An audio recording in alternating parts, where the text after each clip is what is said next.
WhiskyJason here, whiskey from the viewpoint of an American over here in Germany, often reviewing rare and exotic whiskeys. I like Gordon MacPhail. I really like the Connoisseurs Choice, and I really like the Connoisseurs Choice Cask Strength bottlings that they bring out. This is a 17-year-old Bunnahabhain. It's a refill sherry butt, so it's very light for that. So it's not a sherry bomb, it's more that old school character that we like and love here. Look at that color. All natural color, non-chilled filtered, cask strength with 56.2% ABV. Now this does have a Whiskybase number 264808. 804. So let's push this over here so I have enough room in a second for my other second bottle that I'm going to pull out here. And this has a cask number called 186000604. Now, they actually got out of the sherry butt 668 cask strength bottles.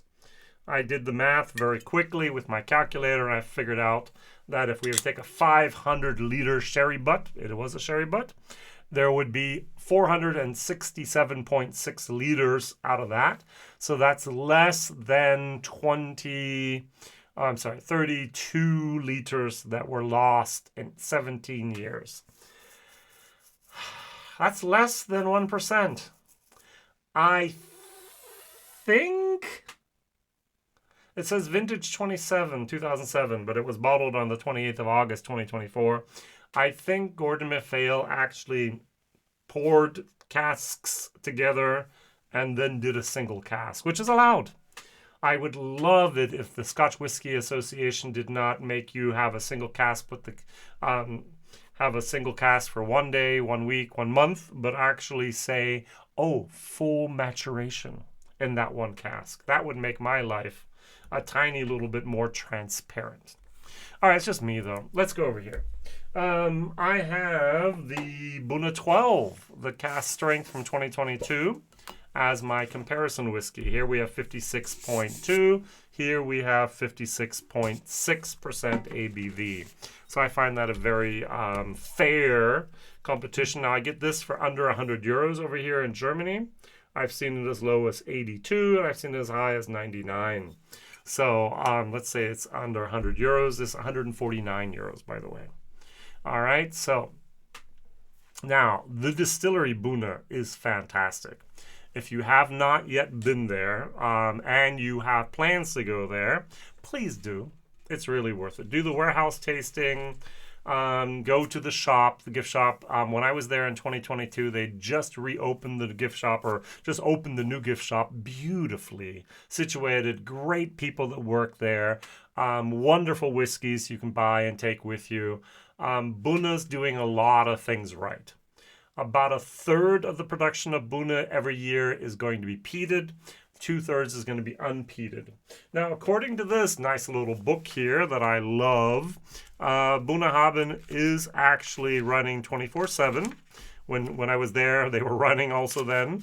And they're going to produce, of their maximum capacity of 3.8, they're going to produce 3.6 million liters.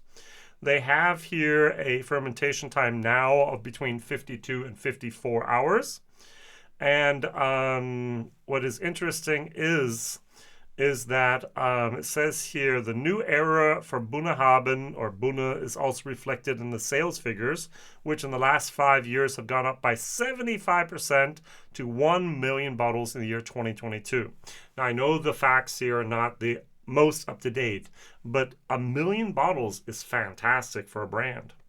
All right, so it's gone up 75% in just 5 years. The only other Islay distillery which can challenge this progression is, which other distillery on Islay grew even faster? Kilchoman.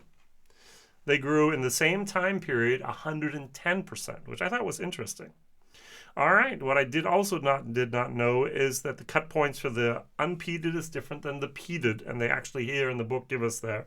The unpeated, they start the first, the heart at 74% and stop at 64%, so they have that 10 percentage points where they distill down. And for the unpeated, they start a little bit later at 72%, but they go all the way down in the tails, down to 61.5%. So I think Bunna's great.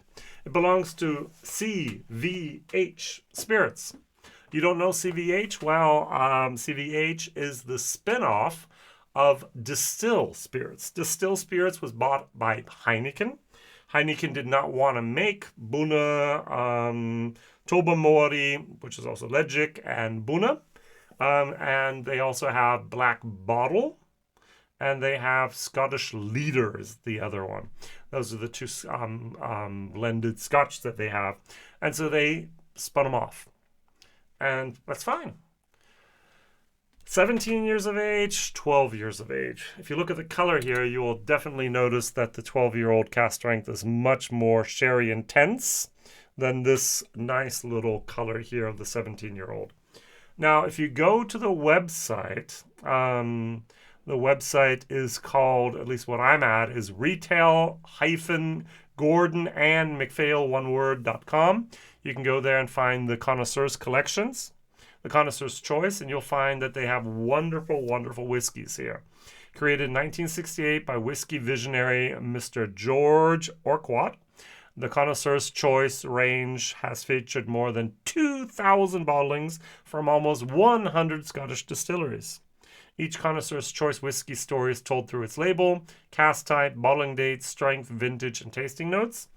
Always non-chilled filtered, these rare single cask and sometimes even small batch expressions have been created by our unique expertise in matching spirits to oak casks handed down through 4 generations of the same family. Now, there are the so-called upper Connoisseur's Choice, which are going to be older whiskeys, usually 20 plus years of age. They cost 500, 600, 1,500 euros. That's just out of my league. But there are a lot of whiskeys here that have been distilled within the last 20 years. There's actually here a Ben Riach from 1999, cask strength for 215 pounds. There's from Blair Ethel from 2008. There's for 120 pounds. There's from Glenlivet from 1998, 217 pounds. There's this Bunna for 135 pounds. I paid 149 euros. There is from Craigellachie from 2007 for 135 pounds. There's from the Glen Spey Distillery, 120 pounds from 2008. There's Glenallachie, 2008, 130 pounds. There's Glenborgie from 1994 for 297 pounds. There's Glenburgie as well from 2000 for just 215, and so on and so on. They do have some very, very nice whiskey for okay prices. Are they cheap? No. Are they over expensive? No. They're exactly what the market at the moment more or less dictates. We're talking 10 euros per year for single cask bottlings and cask strength. And that's what we get. So this is even less. All right. This is 135 pounds. Could have been 170 pounds, 169. Most people would have said, hey, a 17-year-old Bunna, that's good. I'll buy it. And so they're doing okay prices. Is Signature Vintage often cheaper? Yes. Are there other independent bottlers that sometimes are cheaper? Yes. But do they have the depth and complexity of the stock that Gordon and MacPhail have? Signature Vintage might, but no one else does. Let's nose, let's taste, let's review these. Oh, this is good. I get vanilla, I get lightly peach moment, well actually I get a little bit of a tobacco moment, the leather, and I get a tiny little bit of Wrigley spearmint. Now on the website I do have the their own special notes for the aroma. I'm going to read them, all right? It says here, fragrant autumnal spices complement raspberry and vanilla fudge. I did not get raspberry. Raisins and figs develop alongside a hint of citrus. Okay, I have totally different notes. The Bunna 12 cask strength, which is one of my favorite whiskeys ever made. This is so much more of syrup. This is that sherry concentrated syrup. This has wood moments, European and American oak. This has depth. This has leather. This has goodness to this. Less than 100, 150 euros, more or less. 12 years, 17 years of age. They're totally different, and yet they're both from the same distillery. And you notice they're brothers. This has just been a little bit more transformed, is the word I'm going to use. 56.6, 56.2. Let's try these. Cheers.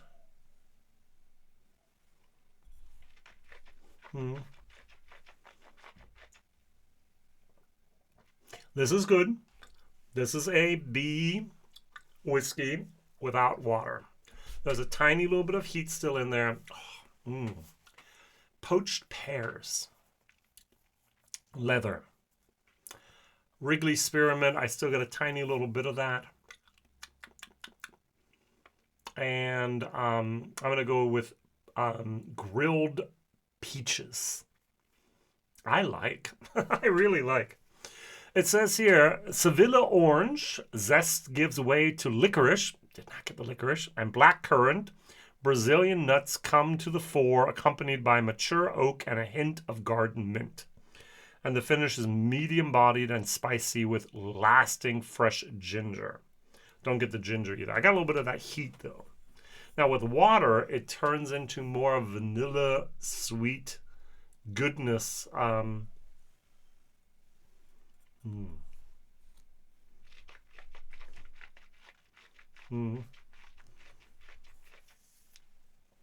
took the 56.2, maybe down to 50%, maybe 52. Oh, just takes a little bit of that edge off there. Yes, I get a little of that orange zest in there. I don't get that licorice, but maybe the black currant. As I said, I had the that grilled peaches and the poached pears. Brazilian nuts. Okay, good. I can get the nuts here. I get oak, and I get the tiny little bit of mint. That's good. That's an A-. With water, A-. Without the water, B+. Good stuff. Now, value for money. Would I go out and buy another bottle? Maybe. This is, I think, using as my grading curve for value for money, 10 euros per year for a independently bottled cask strength single cask whiskey. It's a C+ for value for money. Will you be able to find one of these 668 bottles outside of Europe? I don't think so. Inside Europe, if you can find one and you are a big Buna fan and you don't necessarily need to have another sherry bomb in your collection, but rather a light, that refill sherry butt has been used at least 2 times. I think that's the third time it's been used here. This is very, very nice. I really, really like it. And if you're ever at a whiskey fair, a whiskey festival, and you see a table or a booth or a stall that has Gordon MacPhail and they have the Connoisseurs Choice, go up there and take a look at the bottles and ask, actually, hey, do you have a Connoisseur's Choice and cask strength? And do you have a unique distillery that's not often bottled independently? Don't go for another Coila. We've had those independently bottled at cask strength enough. Go for something unusual. And then try it. Just try a little dram, and then maybe you'll like it so much you're going to hunt for that bottle. Or even buy it at the whiskey fair, which is normal over here, at least in Germany. You can buy bottles there. This is absolutely great. Now, this, unfortunately, is greater. It's even better, in my opinion.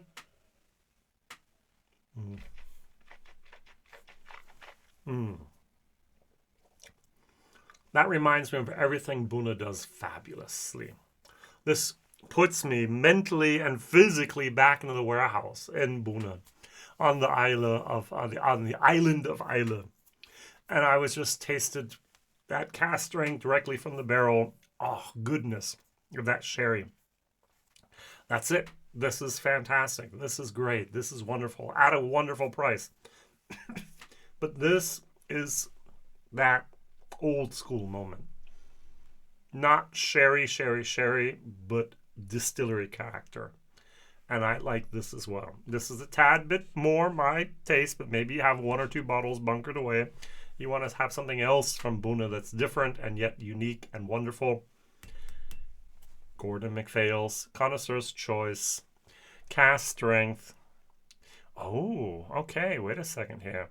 I'm just reading. I'm sorry.